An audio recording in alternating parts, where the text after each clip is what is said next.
8 horas. Eso es cuánto duró el video que grabé torturando a mi padre. 8 horas de hacerle exactamente lo que él me hizo durante 7 años. Cada técnica, cada método, cada lección de supervivencia y resistencia que me enseñó. Todo documentado en cámara. Y cuando ese video se reprodujo en mi juicio, el jurado me absolvió completamente, por unanimidad. Ni siquiera vieron las 8 horas completas. A los 20 minutos ya habían decidido. Porque lo que mostraba ese video no era un adolescente vengativo, era la obra maestra de mi padre destruyéndolo. Era el monstruo que él mismo creó volteándose contra él, técnicamente.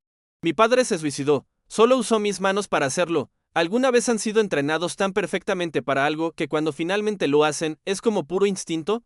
Como si sus manos supieran exactamente qué hacer sin que su cerebro tenga que pensar, porque eso es lo que sentí durante esas 8 horas. No estaba inventando nada, solo estaba aplicando cada lección que mi padre me enseñó durante 7 años, cada técnica de resistencia al dolor, cada método de supervivencia extrema, cada ejercicio de fortaleza mental, solo que esta vez él era el estudiante, y yo era el maestro. Mi nombre es Cale, tengo 15 años y soy libre, completamente absuelto, sin cargos, sin registro criminal. Porque un jurado de 12 personas vio 20 minutos de ese video y entendió algo fundamental. Mi padre pasó 7 años convirtiéndome en exactamente la persona que lo torturaría hasta la muerte. Y cuando finalmente lo hice, solo estaba cumpliendo con mi entrenamiento. Necesito contar esta historia, no porque quiera justificarme, sino porque necesito que entiendan cómo un padre puede destruir a su hijo tan completamente que cuando el hijo finalmente se defiende, lo hace con la precisión de un profesional, porque eso es lo que mi padre me convirtió. Un profesional en supervivencia extrema, y él descubrió demasiado tarde que había hecho su trabajo demasiado. Bien, empecemos desde el principio, desde cuando todo era normal, o lo más cercano a normal que mi vida fue. Mamá murió cuando yo tenía 8 años. Cáncer de páncreas. Fue rápido, 6 meses desde el diagnóstico hasta su muerte. Papá era detective de policía en ese entonces. Buen detective, respetado, condecorado. La gente lo veía como héroe, durante la enfermedad de mamá. Papá se mantuvo fuerte. Trabajaba, cuidaba de ella, me cuidaba a mí, parecía que lo manejaba bien, pero cuando mamá murió, algo en él se rompió de una manera que no era inmediatamente obvia. Los primeros meses fueron normales, tristes, pero normales. Papá trabajaba, yo iba al colegio. Teníamos rutinas, pero luego empezó a beber. Al principio solo algunas cervezas después del trabajo. Luego fue más, whisky, vodka. Para cuando cumplí 9 años. Papá bebía todos los días, mucho, y cuando bebía, se volvía diferente, más duro, más frío. Empezó a hablar sobre lo débil que se había vuelto el mundo, sobre cómo la gente no sabía sobrevivir situaciones reales, sobre cómo mamá murió porque era frágil, porque su cuerpo era débil. Decía que no iba a permitir que yo me volviera débil como ella, que me entrenaría para ser fuerte, inquebrantable, capaz de sobrevivir cualquier cosa. Empezó con ejercicios físicos. Me despertaba las 5 de la mañana, me hacía correr 5 kilómetros. Luego flexiones, abdominales, sentadillas, rutinas militares para un niño de 9 años. Si me quejaba, me llamaba débil. Si lloraba, me castigaba. El castigo al principio era simple, más ejercicio, pero gradualmente se volvió más. A los 10 años, papá introdujo el entrenamiento de resistencia. Decía que, como detective, había visto casos de secuestro, niños que colapsaban mentalmente porque no sabían manejar situaciones extremas. No iba a permitir que yo fuera uno de ellos. Empezó a encerrarme en el sótano, al principio por 1 hora, luego 2, luego 4, a oscuras, solo. Me decía que practicara controlar el pánico, que aprendiera a mantener la calma en espacios cerrados. Lloraba, golpeaba la puerta, suplicaba que me dejara salir, pero él decía que eso era exactamente el comportamiento que necesitaba eliminar, que si alguna vez me secuestraban de verdad, gritar y llorar solo empeoraría las cosas, así que me dejaba y hasta que dejaba de gritar, hasta que me calmaba. Solo entonces me dejaba salir. Con el tiempo, fui capaz de estar en el sótano oscuro durante horas sin entrar en pánico. Papá decía que estaba progresando, que me estaba volviendo más fuerte. A los 11, el entrenamiento escaló. Papá empezó a simular situaciones de supervivencia extrema. Me privaba de comida durante días. Decía que necesitaba aprender a funcionar con hambre, que en situaciones de supervivencia real no habría 3 comidas al día. Me daba solo agua durante 3, 4 días seguidos. Mi estómago se encogía. Me sentía mareado, débil, pero papá decía que así aprendía a conservar energía, a priorizar. Cuando finalmente me daba comida, era mínima, un poco de queso, nada sustancial. Y tenía que agradecer, tenía que decir gracias papá por enseñarme a sobrevivir. Si no agradecía con suficiente sinceridad, Extendía el ayuno otro día. También me privaba de sueño. Me despertaba cada 2 horas durante la noche. Decía que practicar estar alerta con fatiga extrema, que los soldados en combate no duermen. Bien, que yo necesitaba aprender a funcionar sin descanso apropiado. En el colegio me quedaba dormido en clase. Mis notas bajaron. Los profesores llamaban a casa preocupados. Papá les decía que yo jugaba videojuegos hasta tarde, que él me había dicho que durmiera más, pero yo no escuchaba. Los profesores le creían. Era detective, padre responsable. Nadie sospechaba que él me estaba privando de sueño sistemáticamente como entrenamiento. A los 12. Papá introdujo el entrenamiento de resistencia al dolor. Decía que el dolor era una ilusión, que la mente podía superarlo con entrenamiento apropiado. Me mostraría cómo. Empezó con hielo. Me hacía sostener cubos de hielo en las manos hasta que se entumecían completamente. El dolor era intenso, quemaba, lloraba, pero él me gritaba que respirara a través del dolor, que lo aceptara, que lo convirtiera en otra cosa, con el tiempo. Aprendí técnicas de disociación, aprender a separar mi mente del dolor físico. Papá decía que era exactamente el tipo de fortaleza mental que necesitaba. Luego progresó a otras formas de dolor, pellizcos intensos que dejaban moretones, golpes controlados en áreas que dolían pero no dejaban marcas visibles. Me enseñaba exactamente dónde golpear para maximizar dolor pero minimizar evidencia, como detective. Sabía exactamente cómo evitar dejar pruebas procesables de abuso. Me golpeaba en el torso. Nunca en la cara.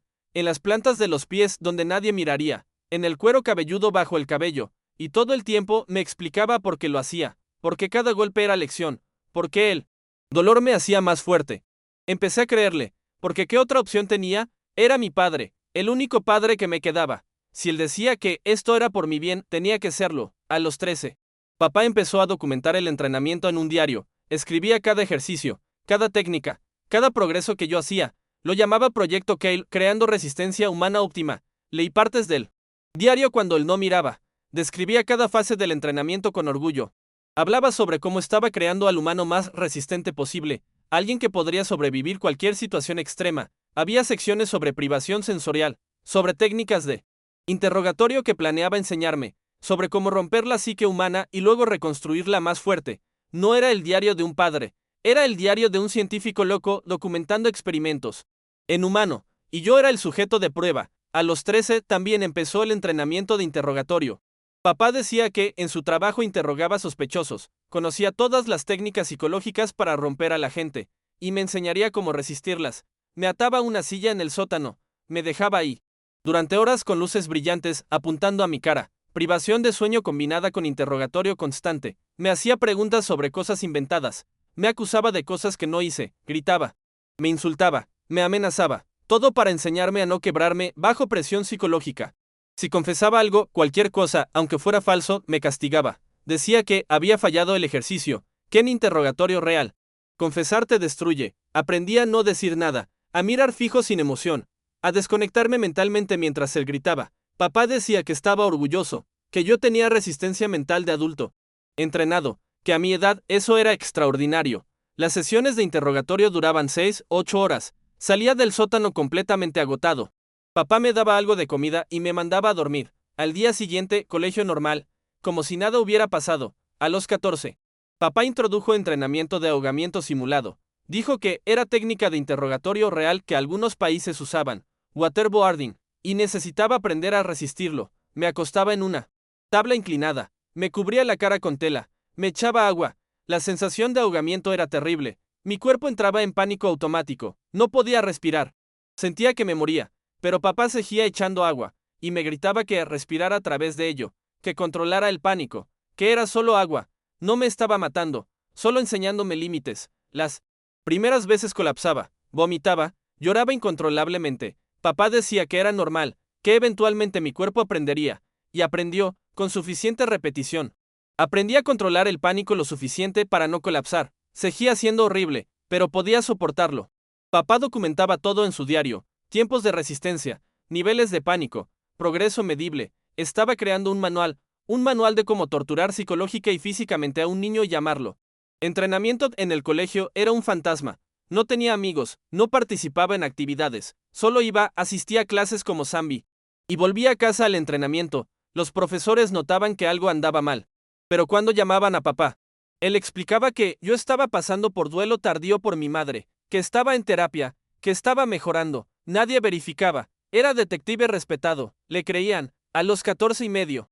Algo cambió en mí. Dejé de ver el entrenamiento como algo que papá me hacía. Empecé a verlo como algo que yo era.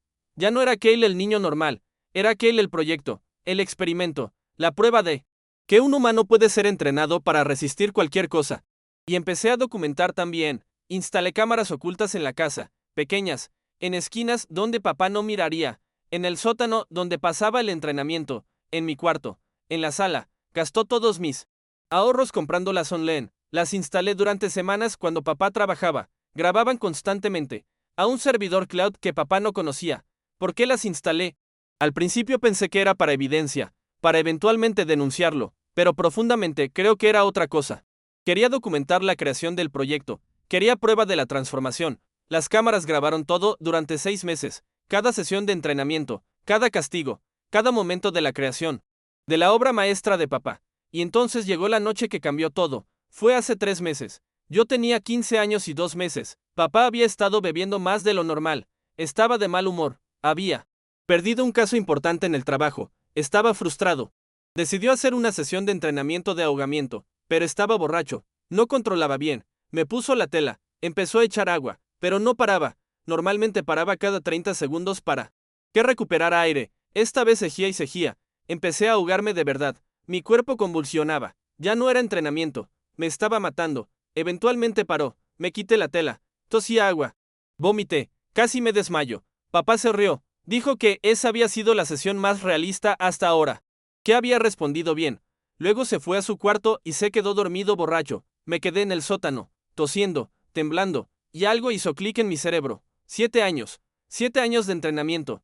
De convertirme en su obra maestra. De aprender cada técnica de supervivencia, resistencia, tortura. Y ahora era mejor en ello que él, porque él me enseñó cuando estaba sobrio y enfocado, pero ahora estaba borracho y descuidado. Había creado algo que ya no podía controlar, y ni siquiera se daba cuenta.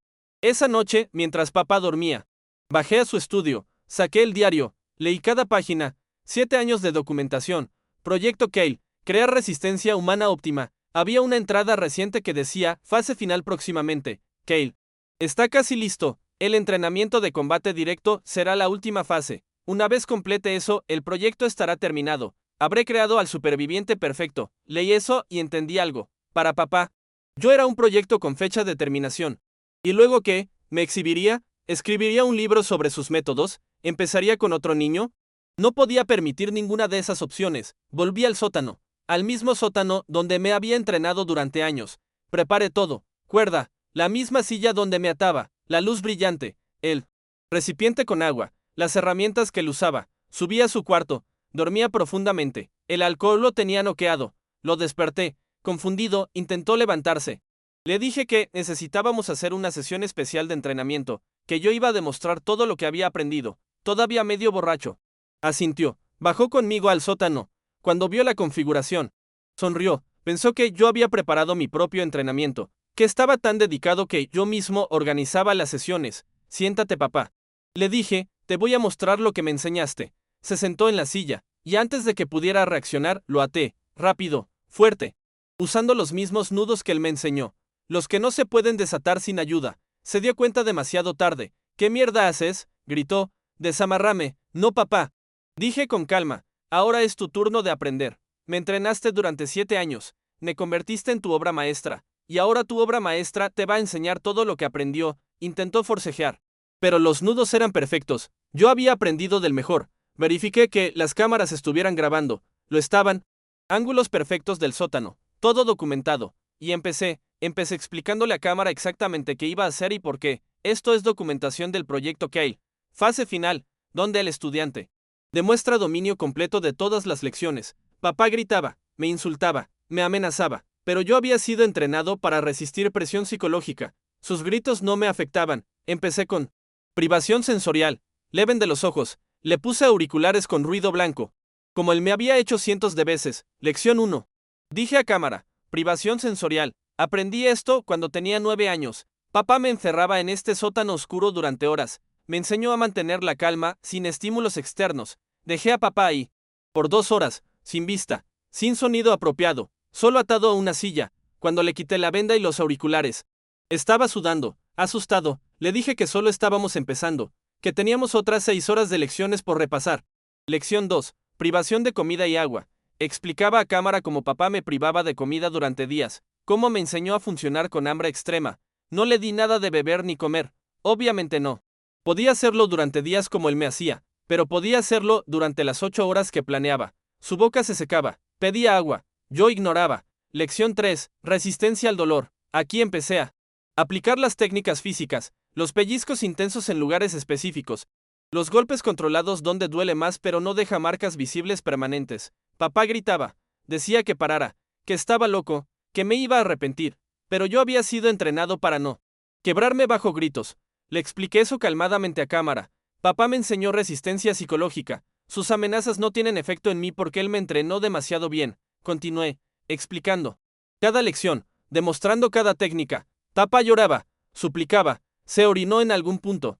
Le dije que eso también era parte del entrenamiento, que él me había enseñado que perder control de funciones corporales bajo estrés era normal, que no debía avergonzarme. Lección 4. Interrogatorio psicológico. Le hice preguntas, las mismas preguntas que él me hacía cuando me interrogaba. ¿Por qué lo hiciste? ¿Cuándo empezaste a planear esto? ¿Qué esperabas lograr?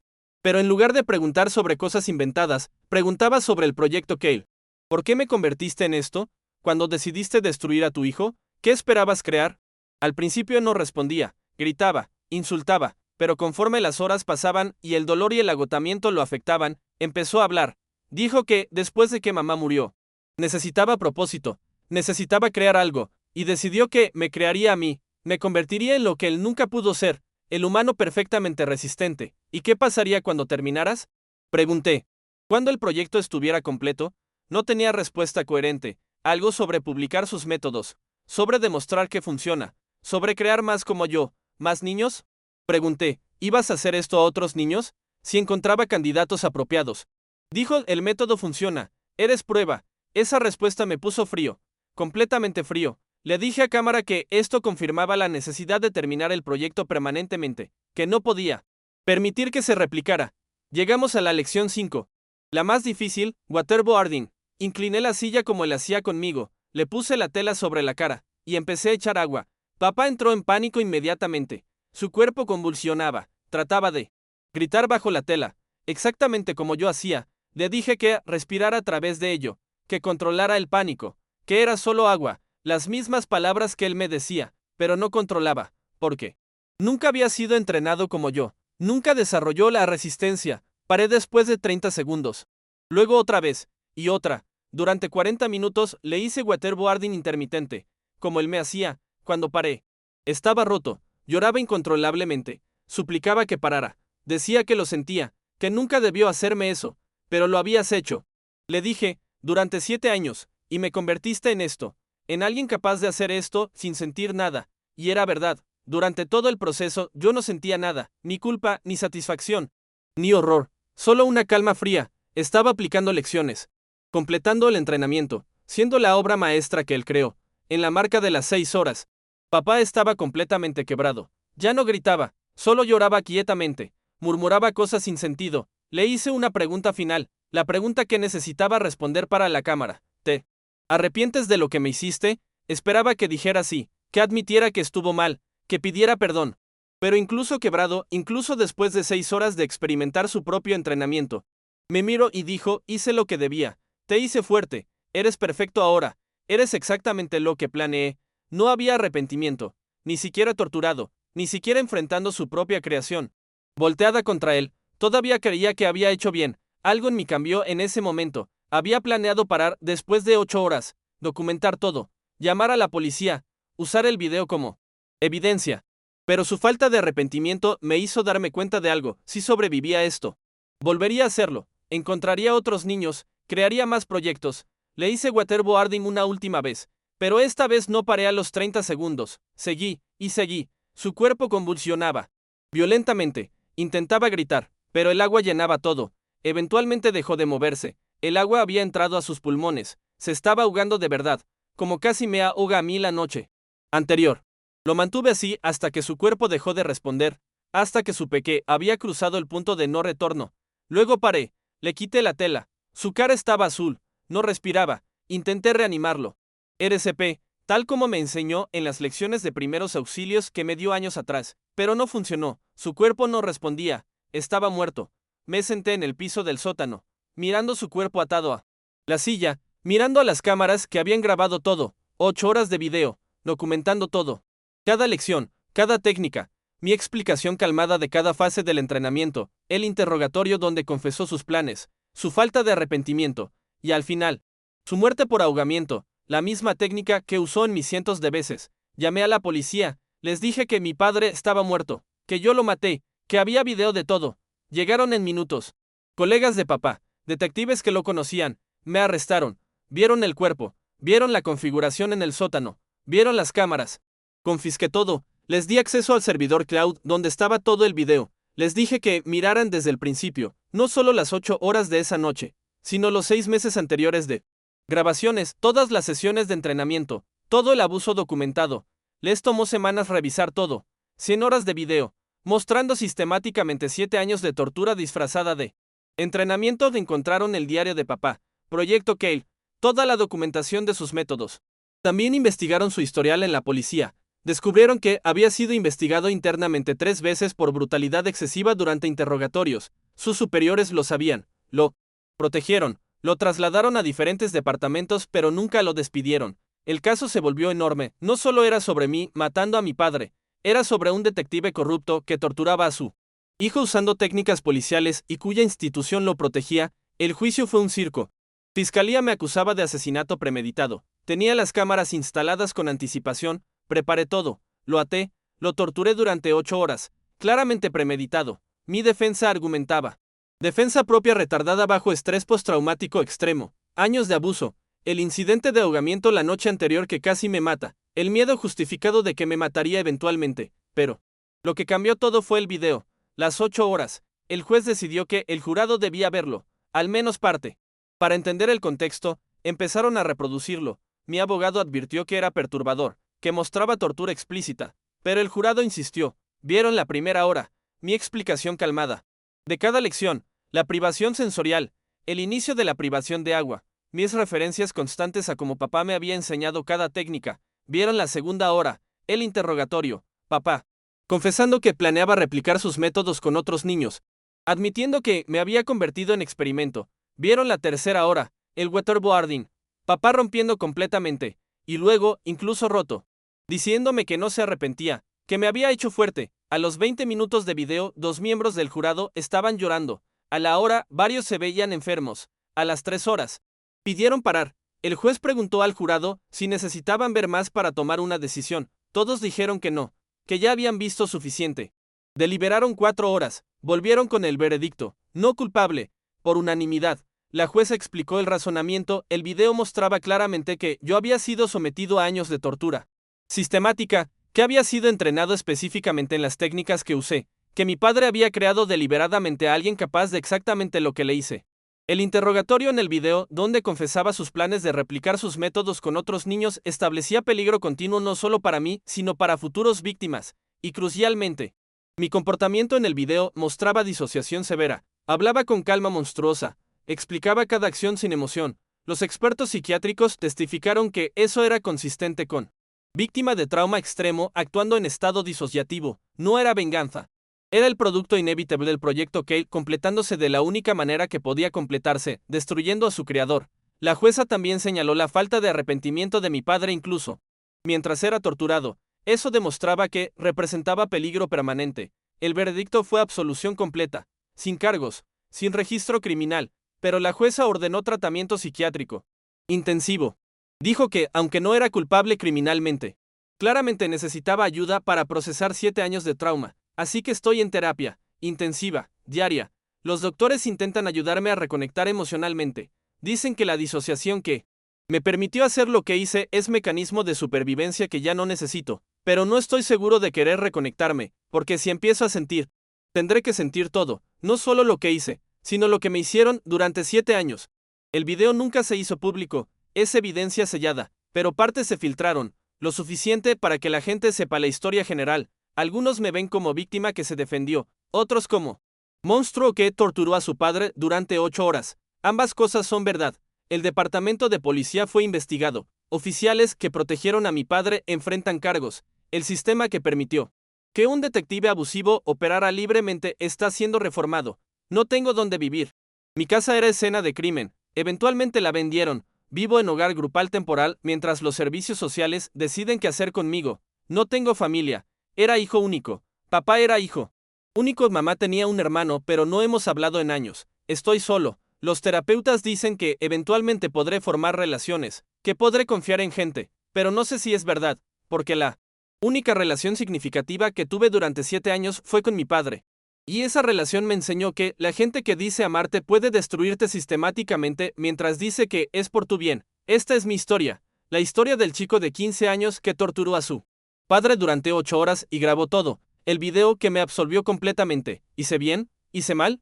El jurado dijo que no era culpable, pero eso no responde la pregunta moral. Lo que sé es esto: mi padre pasó 7 años creándome, convirtiéndome en su obra maestra, en el superviviente perfecto, en alguien capaz de resistir cualquier cosa, y cuando finalmente me volteé contra él, solo estaba haciendo exactamente lo que él me había hecho. No lo maté, su proyecto se mató a sí mismo. Yo solo era la herramienta que la afiló durante años. Técnicamente, mi padre cometió suicidio elaborado. Solo tomó 7 años construir el arma. Sí llegaste hasta aquí. Gracias, sé que fue largo, sé que fue perturbador, pero necesitaba contar todo, porque esta historia no es solo sobre mí. Es sobre qué pasa cuando alguien con poder, conocimiento de técnicas de tortura y acceso a una víctima vulnerable decide crear un experimento. Si te impactó, dale me gusta y suscríbete. Déjame saber en los comentarios qué piensas. ¿Fue defensa propia? ¿Fue venganza? ¿Fui creado para hacer esto o elegí hacerlo? Los terapeutas me hacen esas preguntas todos los días. Todavía no tengo respuestas. Y si conoces a un niño que está pasando por algo similar, actúa. No esperes 7 años. No esperes hasta que el niño se convierta en algo que pueda destruir a su abusador con precisión quirúrgica, porque eso es lo que soy ahora, una máquina de supervivencia perfectamente calibrada, el humano más resistente que mi padre pudo crear, y destruyó a su creador. Cuídense, o no, mi capacidad de preocuparme por el bienestar de otros fue entrenada fuera de mí hace años, pero los terapeutas dicen que puede volver, que con suficiente trabajo podría sentir empatía de nuevo, podría reconectar.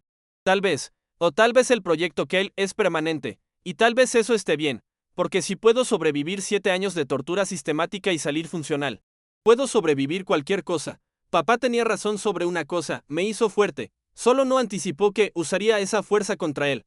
Ese fue su único error de cálculo en 7 años de planificación meticulosa, y le costó todo.